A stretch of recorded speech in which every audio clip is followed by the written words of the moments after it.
I was actually really impressed by the breadth and the quality overall.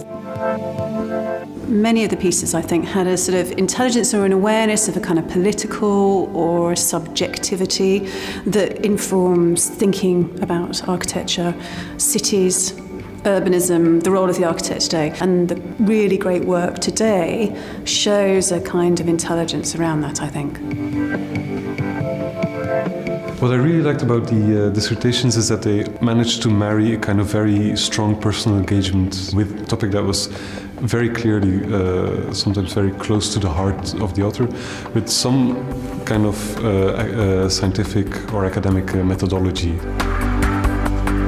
It's wonderful to see that students are so into their topic and the intensity that they put into the research and into the writing up and into the illustrations and into the entire kind of piece of work. As a panel, we've been really surprised at very innovative approaches that different students are taking.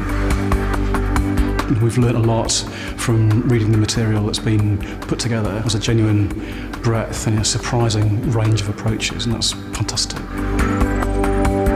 One of the things we've enjoyed, I think, today as a group of judges is the fact that the techniques are both properly architectural and historical, but also might bring inflections of different cultures.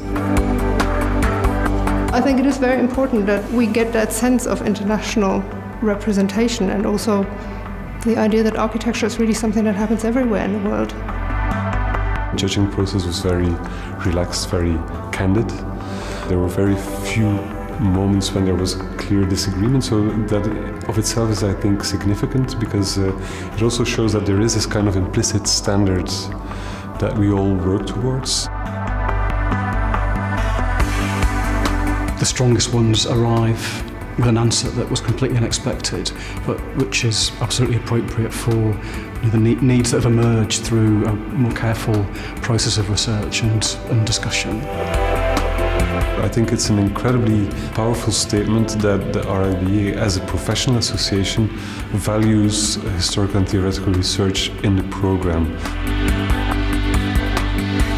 There are skills that are coming through from historical or theoretical research, and the point for schools, obviously, and for the RIBA is to support those and to develop them as creatively and as positively as possible and as diversely as possible.